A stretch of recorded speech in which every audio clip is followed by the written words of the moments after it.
Sud Radio, les vraies voix qui font bouger la France. Jean-Marie Bordry, les voix de l'environnement. Bonsoir à tous, chers amis. Comme tous les jeudis soirs, place aux voix de l'environnement, l'actualité de la préservation de l'environnement, de l'écologie. On parle de la biodiversité, on va beaucoup en parler aujourd'hui. On parle aussi du changement climatique. Aujourd'hui, on va parler d'un sujet qui déchaîne les passions, en particulier sur les réseaux sociaux. Et c'est la saison, puisque nous sommes en pleine saison d'ouverture de la chasse. Vaste programme aujourd'hui. Est-ce que la chasse est écolo? On en parle tout de suite avec nos invités. On accueille tout de suite avec plaisir et comme tous les jeudis soirs Henri Landès. Bonsoir à vous. Bonsoir. Co-fondateur de la fondation Landestini. Bonsoir à vous également Morad Aïtabouche. Bonsoir Jean-Marie.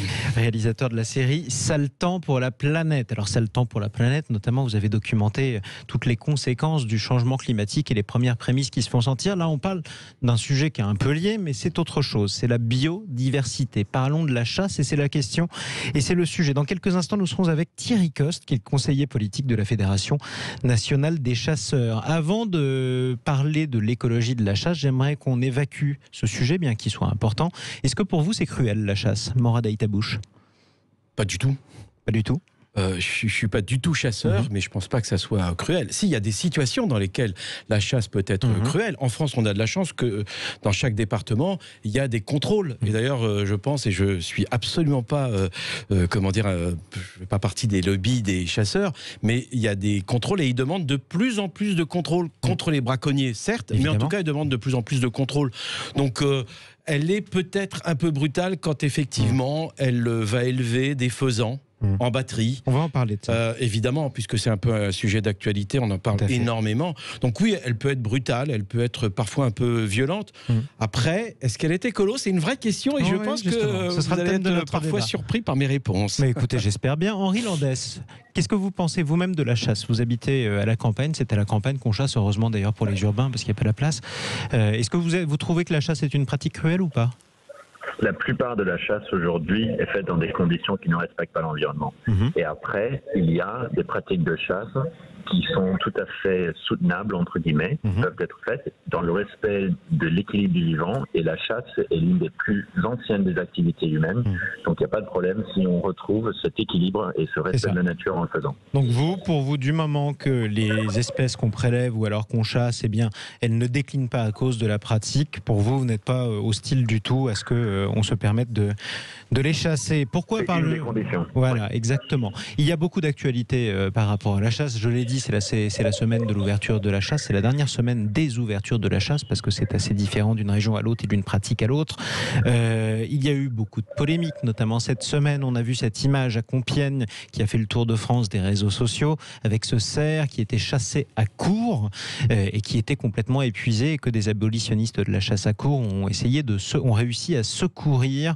Pareil, c'est ce genre de pratique-là, pour vous, ça ne vous choque pas plus que ça, Morad? Ah, j'ai pas dit ça.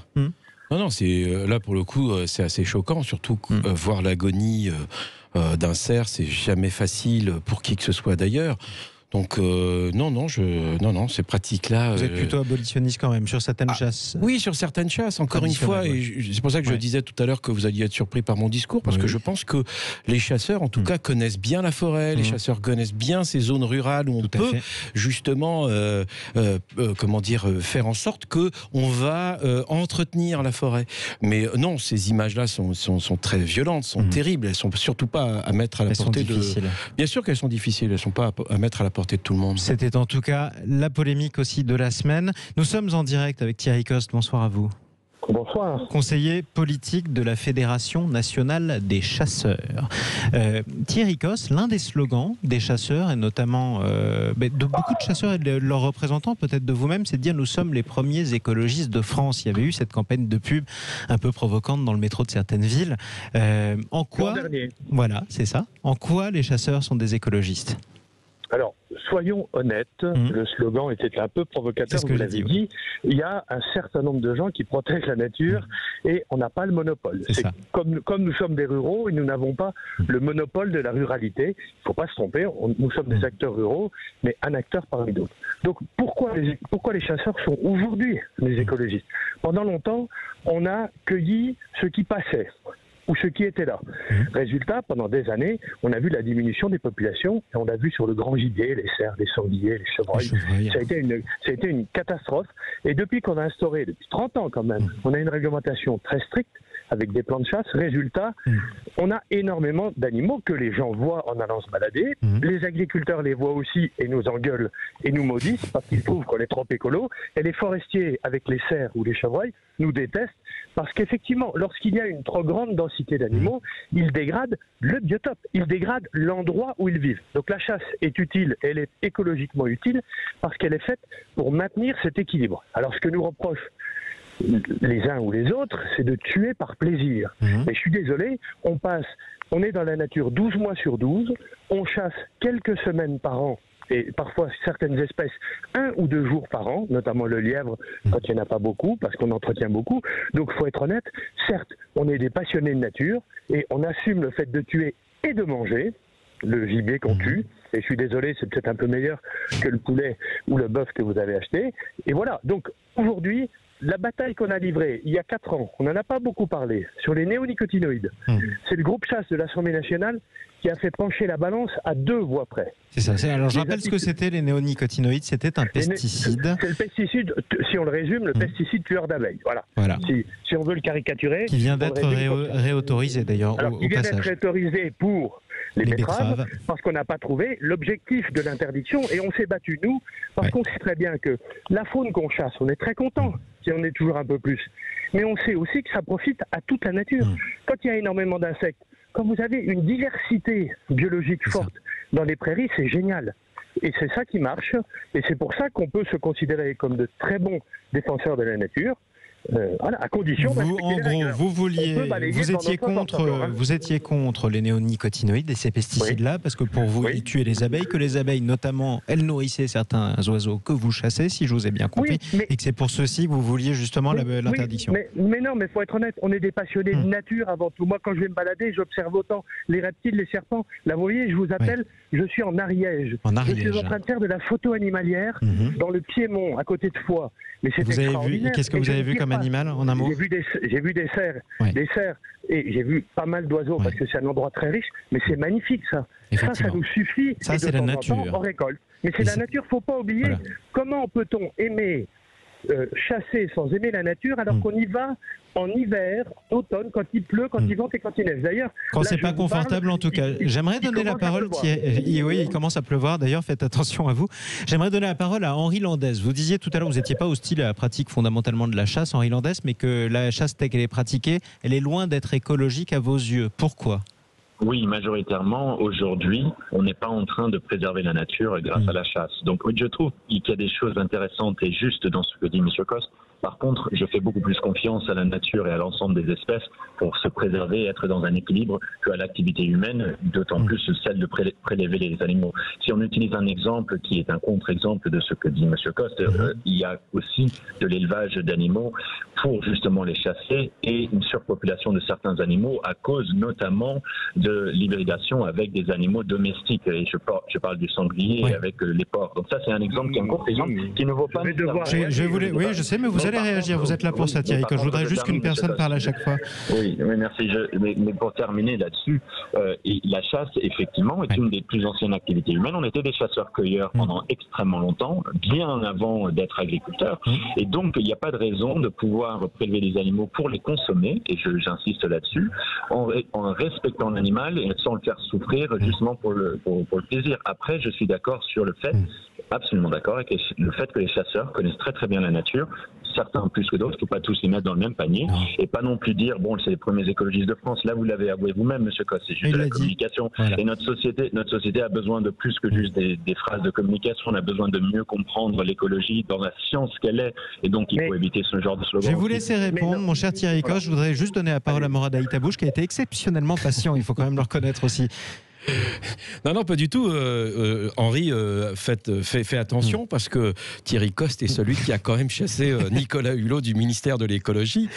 C'était sa bête noire. Non, je plaisante, mais non, moi je pense effectivement que entre les deux discours, il y a effectivement la réalité, c'est-à-dire qu'effectivement les chasseurs que je connais, que je fréquente, notamment à Bordeaux par exemple, quand il y a la chasse à la palombe, les palombières. Moi, j'ai été très surpris lorsque j'y suis allé. On m'a invité, donc je suis allé voir ces palombières.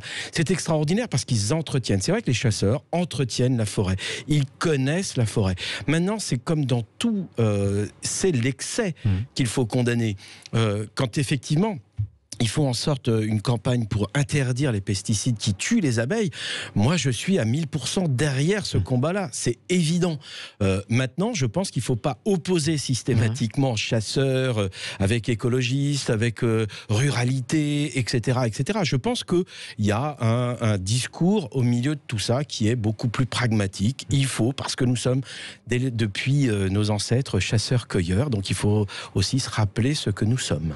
Thierry Coste, vous êtes toujours avec nous. Alors, plusieurs choses qui ont été évoquées, auxquelles vous vouliez réagir par Henri Landès, notamment le mythe du cochon glisé. Je suis trop bien dans la nature où je suis là. J'ai la forêt devant moi. Vous en profitez. De toute façon, tout le monde aime l'Ariège. Revenons au fameux cochon glié. Vous n'étiez pas d'accord. Le cochon glié, c'est un hybride. Il y a un certain nombre d'années, il y a eu des excès qui ont été commis. On le sait tous. Quels excès, du coup? Mais sur l'élevage et sur le lâcher de sangliers. Parce qu'il n'y avait pas beaucoup de sangliers, surtout le petit gibier. Les chasseurs chassaient le petit gibier. Le lièvre, le perdreau, le faisan. Le problème, c'est qu'avec l'agriculture intensive et avec les parcelles qui sont devenues de plus en plus grandes, avec les haies qu'on a arrachées, toutes ces espèces qui sont très fragiles au biotope, en condition du biotope et avec les pesticides, ont disparu. Donc résultat, les chasseurs se sont retournés vers les sangliers, vers les chevreuils, ils en ont lâché. Aujourd'hui, c'est interdit et c'est tant mieux, et ça se passe très bien. Mais aujourd'hui, on a tellement bien géré, parce qu'on a des contrôles très stricts. La preuve, c'est qu'on est le seul pays d'Europe à avoir une vraie police de la chasse, de la pêche et de la nature. C'est les chasseurs qui l'ont payé, qui ne la commandaient pas, je vous rassure, et qui, c'est le ministère de l'écologie. Et ça montre bien que le chasseur, quand il est raisonnable et responsable, et c'est pas quelques-uns par rapport à ceux qui se comportent mal. On parlera tout à l'heure du cerf, parce que moi, l'image est choquante, mais la réalité ne l'est pas. Là, c'est sur l'aspect de la chasse à courre. Il faudra quand même faire des différences. Le principe, c'est qu'effectivement, nous chassons, dans la plupart des cas, à 5 ou 10 km de l'endroit où on vit 12 mois par an. Donc on n'a pas envie de voir se dégrader la nature. On n'a pas envie de voir arracher des haies, goudronner les chemins et faire en sorte qu'il n'y ait plus rien. Parce que la plupart des gens, je ne parle pas des patrons du 440 qui vont chasser en Afrique ou partout. Je parle des gens. La chasse est une activité populaire de gens qui aiment l'endroit où ils vivent. Ils sont lanceurs d'alerte. Les pêcheurs le sont aussi, comme les écolos. On n'aime pas voir se dégrader les choses. On a tous lutté contre les remembrements qui ont massacré des milliers de kilomètres de haies. Et aujourd'hui, qui plante des haies par centaines de kilomètres? C'est parfois effectivement les chasseurs. C'est parfois effectivement les chasseurs, notamment parce que ça permet les haies. C'est un habitat pour un certain nombre d'animaux, parfois que vous prélevez. Restez avec nous, Thierry Coste, Henri Landès et Morad Aïtabouche. La chasse est-elle écolo? On continue à en débattre. On se retrouve dans un instant sur Sud Radio. Sud Radio, les vraies voix qui font bouger la France. Jean-Marie Bordry, les voix de l'environnement. Les voix de l'environnement, la chasse, c'est la saison. Est-elle écolo? On en débat avec Henri Landès, Morad Aïtabouche et Thierry Coste, conseiller politique de la Fédération nationale des chasseurs. À l'instant, Thierry Coste, on parlait justement de cette vidéo de l'association L214 qui montrait un élevage de faisans. C'était dans les Deux-Sèvres et qui était élevé dans des conditions clairement pas naturelles. C'était des faisans qui étaient destinés à être chassés. Alors j'ai une première question assez précise. C'est quoi la part des faisans qui sont chassés en France chaque année et qui en fait ont grandi dans des cages et ont été élevés pour être chassés? Alors, et là, je vais être obligé de ne pas te faire une réponse de Normand, mais une réponse plus nuancée. Il y a différents types de modes de chasse et il y a différents types de chasse. On peut chasser dans un certain nombre de départements parce que l'agriculture n'a pas été trop intensive. On a réussi à conserver des populations de faisans, de perdrix, de lièvres très importantes. Donc là, on ne lâche rien. D'accord. Et on impose des plans de chasse avec des bracelets, etc. C'est très contraignant, mais ça marche très bien. Mais c'est parce que l'agriculture est suffisamment diversifiée pour que les espèces arrivent à se développer. Il y a des départements où ça a été beaucoup plus difficile. Et où du coup vous avez besoin de l'élevage. Résultat, il y a deux manières. Il y a la manière qui consiste à lâcher des faisans qui n'ont pas été élevés dans des cages comme ça, mais dans des grands parcs. Lâcher des faisans assez jeunes au mois de mai dans ce qu'on appelle des volières anglaises qui sont en pleine nature, et les oiseaux peuvent sortir et rentrer, on les habitue et ils sont plusieurs mois habitués et ils vivent très bien, et donc ils sont d'abord beaucoup plus difficiles à chasser et beaucoup plus sauvages, et ils pourront, ceux qui ne seront pas tirés, ils connaissent la nature. Et puis l'élevage en cage qu'a montré le 214. Et hélas, il y a, parce qu'on n'a pas encore réussi, et que je vous ai dit qu'il fallait aussi qu'on balaye encore devant notre porte, et c'est une réalité. On a des élevages que certains appellent des élevages cocottes, où on tue des animaux qui ont été lâchés une semaine ou parfois 2 jours avant. Bon, c'est l'équivalent du poulet qu'on mange. Ah oui, c'est ça. Il faut être honnête. Et encore du poulet qui n'est pas bio. C'est relatif. Il vaudrait mieux qu'il soit donc bien nourri avant, plutôt que d'être nourri avec du grain un peu artificiel. Mais c'est effectivement ce qu'il nous reste à conquérir. Mais et si vous dites qu'il faut balayer devant votre porte, est-ce que vous êtes prêt dans ce cas-là à bannir cette pratique de l'élevage de faisans en cage qui sont tirés juste après avoir été libérés? Mais cette pratique aujourd'hui, elle est légale, elle ne pose pas de problème sauf d'éthique. Moi je dis, je ne suis pas favorable à ce genre de pratique. Mais le monde de la chasse est un monde démocratique, à la différence des ONG qui sont souvent des groupuscules. Les gens qui ont voté, qui votent l'organisation de la chasse, qui ensuite négocient. Donc vous êtes pour l'interdiction? Moi je suis pour la transition. Je suis pour qu'on fasse une transition comme on l'a fait pour le grand gibier. Pour le grand gibier, on a lâché pendant longtemps des animaux. Et vous avez arrêté. Aujourd'hui, on a. Donc vous voulez que progressivement on arrête de lâcher. Je voudrais donner la parole à. Donc on arrête de lâcher des oiseaux de tir, qu'on continue à lâcher des oiseaux de repeuplement. C'est très bien. Ça permet d'avoir beaucoup plus d'oiseaux, mais surtout faut améliorer le biotope, faut améliorer les. Il faut des. Alors j'ai ta bouche. D'abord une information. La réponse de Normand ne nous satisfait pas. Grosso modo, les chiffres, c'est 9 faisans sur 10, malheureusement, sont lâchés 2, 3 jours, 5 jours maximum, pour que les chasseurs puissent justement chasser. Moi, ma question, elle est simple. Monsieur Coste, juste une petite question. Est-ce qu'un chasseur trouve du plaisir à chasser des faisans qui ont été élevés en batterie et à qui on n'a finalement jamais donné la possibilité d'être à armes égales, entre guillemets, et encore une fois, l'expression n'est pas très juste, mais en tout cas... Si vous me posez la question à moi, je n'y éprouverai aucun plaisir, et je ça ne ne le fais m'étonne pas. pas. Point. Mais c'est vrai qu'un certain nombre de chasseurs y éprouvent du plaisir, et je le regrette. On peut faire du ball-trap. Voilà, on peut tirer des pigeons d'argile. Quand on dit pigeons d'argile, c'est une assiette.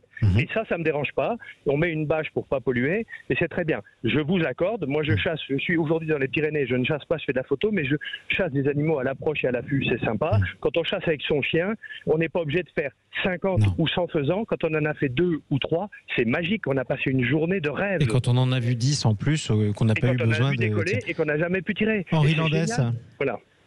Je trouve tout à fait louable que quelqu'un qui apprécie la nature, qui chasse un animal qui n'est pas menacé, dont l'espèce n'est pas menacée, et qui consomme cet animal au lieu d'acheter de la viande qui est élevée de manière industrielle, etc., absolument louable. Et donc là-dessus, on est entièrement d'accord. Ensuite, je trouve, absolument. Par contre, ce qu'il faut absolument, il faut être pragmatique. Aujourd'hui, arrêtons de chasser des espèces que nous savons sont menacées. Il y en a plusieurs, encore en France, mais à l'échelle mondiale, mais aussi en France. Je pense à la tourterelle des bois, qui selon l'UICN est vraiment en chute libre, est une espèce menacée. Un canard plongeur dont je viens d'apprendre le nom, qui est assez marrant, mais sa situation est assez déplorable, c'est le fuligule milouin. Voilà. Voilà. Il n'y a pas à chasser des espèces qui sont menacées si on veut respecter l'équilibre de l'écosystème. C'est ça la question aujourd'hui. Et par contre, juste la dernière chose, c'est que nous devons aujourd'hui faire attention quand on commence à relativiser l'impact de l'environnement d'une activité humaine. On est aujourd'hui conscient que l'ensemble de nos activités sont négatifs sur l'environnement de manière générale.